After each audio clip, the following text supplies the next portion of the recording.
হাবলু প্রথমে গিয়ে দাঁড়ালো কুকুর টিকির সামনে। টিকি তখন রোদ পোহাচ্ছিল। হাবলু, টিকি, বল, তুই কি ইলিশ চুরি করেছিস? কুকুর টিকি মুখ ঘুরিয়ে ভাউ করল। হাবলু, শুনে রাখো, ভাউ মানে হ্যাঁ হতে পারে। টিকি এবার জিভ বের করে শুয়ে পড়ল।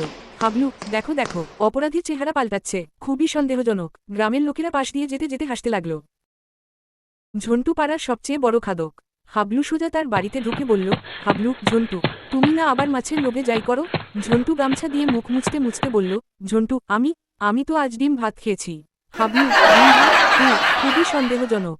ডিম লুকিয়ে মাছ খেয়েছিস? ঝন্টু রেগে গিয়ে বলল, ঝন্টু, চটকা, ওঠ এখানে থেকে। হাবলু বটতলার কাছে তদন্তে গেছে। হঠাৎ দেখে একটি সাদা সাদা ছায়া নড়ছে। হাবলু, ওগো, ভূত নাকি ইলিশ অপহরণকারী গ্যাং? সে টর্চটা উল্টো করে ধরাতে আলো পেছনে পড়ল আর সে নিজেই নিজের ছায়ায় ভয় পেয়ে চিৎকার করে পালালো।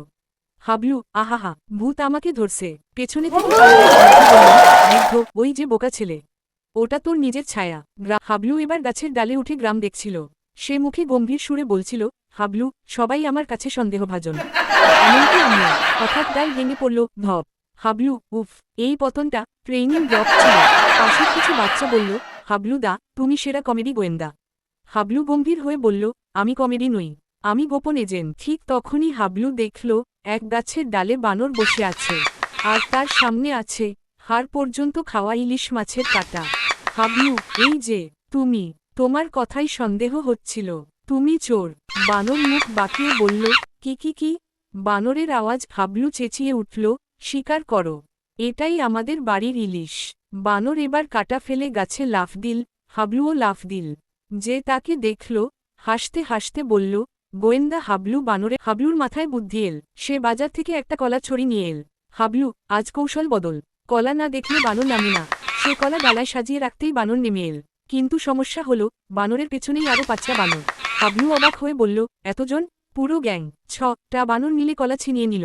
হাবলু পড়ল কলার খোসায়, পা পিছলে ব্রুম্ম পড়ে গেল। হাবলু হতাশ হয়ে বাড়ি ফিরতেই মা জিজ্ঞেস করলেন, মাঝখানে? হাবলু ক্লান্ত গলায় বলল, হাবলু, মা, অপরাধী 1 নয়, 6টা, আর সবাই বানর। মা হাসতে হাসতে বললেন, মা, ওদের জন্যই তো গাছের কাছে ইলিশ রেখে ফেলেছিলাম। হাবলু অবাক। হাবলু, মানে আপনি ইলিশ বাইরে রেখে দিলেন কেন? মা বললেন, বাড়িতে কাটা ফেলতে ভুলে। সন্ধ্যায় গ্রামের ছেলেরা হাবলুকে ডেকে বলল, রাহুল, হাবলুদা, তুমি গ্রামের সবচেয়ে জনপ্রিয় গোয়েন্দা। বাচ্চারা, কারণ তুমি সবাইকে বিনামূল্যে হাসাও। হাবলু গম্ভীর গলায় বলল, হাসি? সেটা ছিল ছদ্মবাসী গোয়েন্দাগিরি। সবাই একসাথে হেসে বলল, হাবলুদা, তুমি গোয়েন্দা না, তুমি কমেডি কিং। হাবলু মাথা চুলকে বলল, ঠিক আছে, কমেডি কিং হলেও অপরাধী ধরব। ঠিক তখনই গাছের ডালে থেকে আবার কি শব্দ। হাবলু চেঁচিয়ে বলল, এই যে, জলদি দাঁড়ান, আমাদের ইলিশের কেস এখনো বন্ধ হয়নি। গ্রামবাসীরা পেট ধরে